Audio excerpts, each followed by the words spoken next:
بووە لەبارەی ناسەقامگیری بەهای دۆلار و هۆکارەکانی جێبەجێنەکردنی بڕیاری بانکی ناوەندی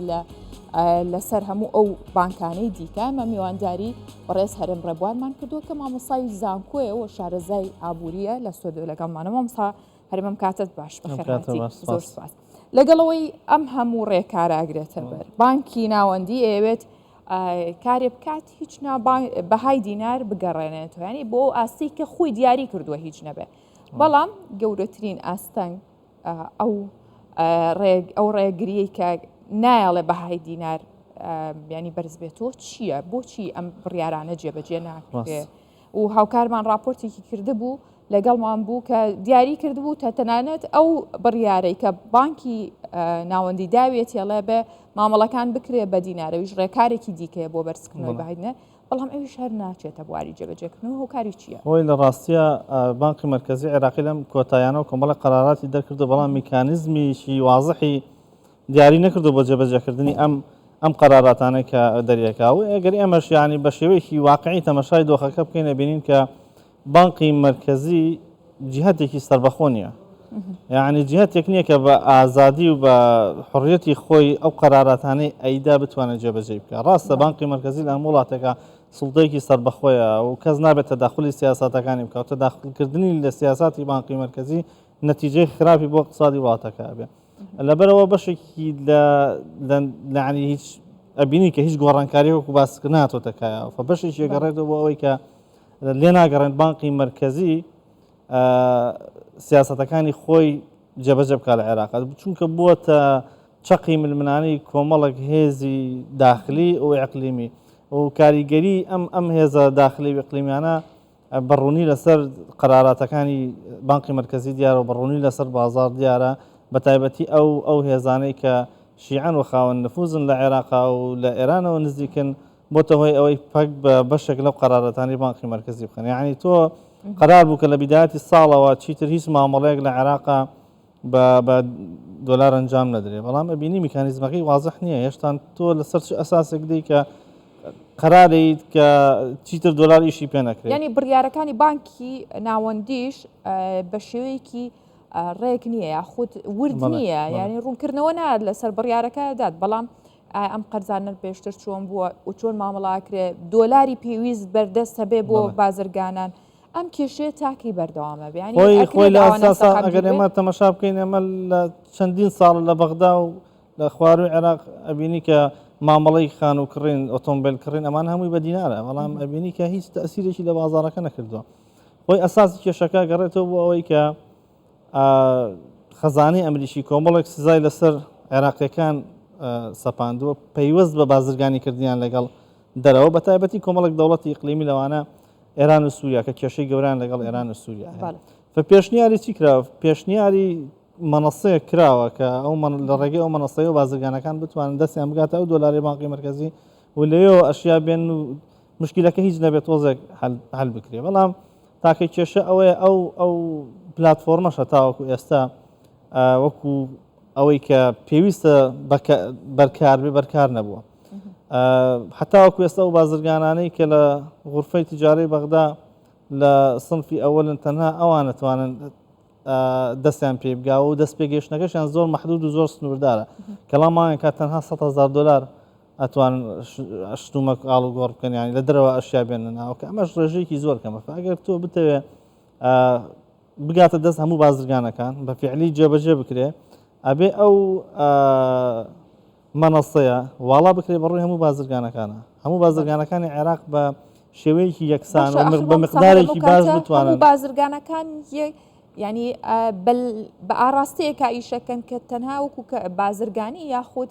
وەکو وتت بینەوە سەرەتای قسەکانت کاڵی بە چەندین سیاست داتەیە پارە چەندین لە ئەمە نابێتەوە دیسان مەنەسەکە بۆچی من پێت بڵم بۆچی لە عێراق هەتاوەکو ێستا ناڵن نەکتیف بێت بەرەوەی ئەو مەنەسەیە ئەو پلتفۆرمە ئەمریکیەکان پێشنیاریان کردووە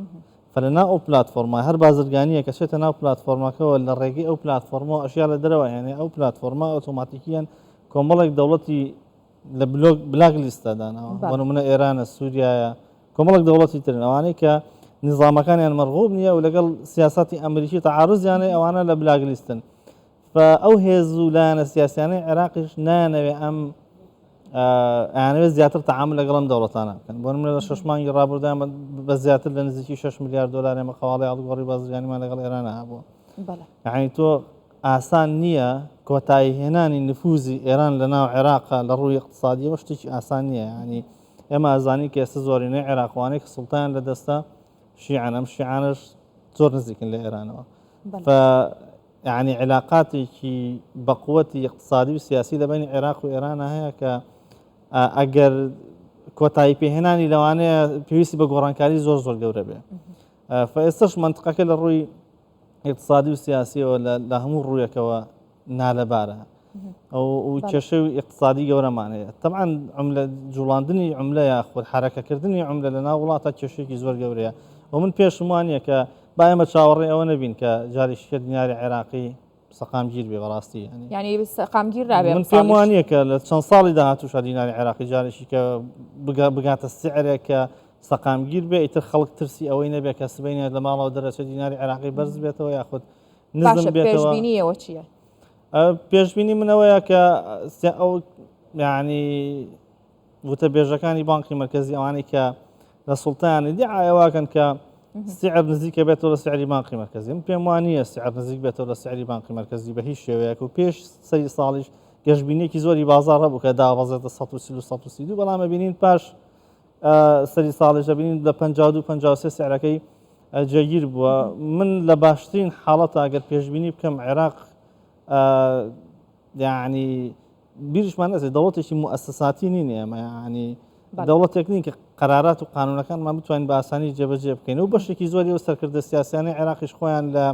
مەسەلەی تەهریب و بردنەدەرەوەی پارەوە تێوەگلاون. بەشێکی زۆران مستەفیدن لەو جیاوازی فەرقی بە سعریەکە لە بازاڕ و بانکی مرکزیە هەیە. فئەم هۆکارانە واکەم پێم وانە کە سعری دیناری عێراقی جێگیر بێ. ئەم فەرقە و مەساڵحێکی گەورەی کۆمەڵک ئەشخاصی نزیکی بانکی مرکزی تیا لە عێراق فکۆتایی پێهێنانە نەبێتە کۆتاییهێنان بە مەساڵحی جەماعەتێکی گەورە لە عێراق لەبەرەوە من پێم وایە کە سعری دینار جێگیر نابێ. کەواتە ئەمە ڕەشبینی نییە، ئەمە واقعەکە لە عێراق ئەبینرێ شتێک نییە شاراوە بێ. یعنی ملیارات دلارە فەرقی سعری بانکی مرکزی لەگەڵ بازار 132 بازار 152 لە 100 دلار 20,000 دلاری کە بانکی مرکزی خاتە بازارەوە بەدەستی یەکە درێتە چێ؟ یعنی پرسیارەکە ئەوەیە و لە 100 ملیۆن دلارە هەر بۆ 100 دلارێک 20,000 یعنی ئەمە ڕێژەیەکی خەیاڵیەکە ڕۆژانە ئەم ڕێژەیە تعاملی پێکرێت. لەبەرەوە هەروەکو بیداەتی شتمان یەکەم بانکی مرکزی خاوەن سیادەی خۆی نییە و ناتوانێت قەرارەتەکانی بە باشە خۆی ناوێ وابێت یان دووفاقی ینی هەندێک و هەندێک ناوێت. خۆی لە ئەساسا تۆ ئەگەر ئیرادەیەکت نەبێ بۆ جێبەجەکردنی بڕیارەکان فعلەن نەتەوێت دینار بهێنیتەوە سعری بانکی مرکزی ئەم وەزعی لە دروست نابێت. ئێستا وەکوتیشمانێ عنی ئەگەر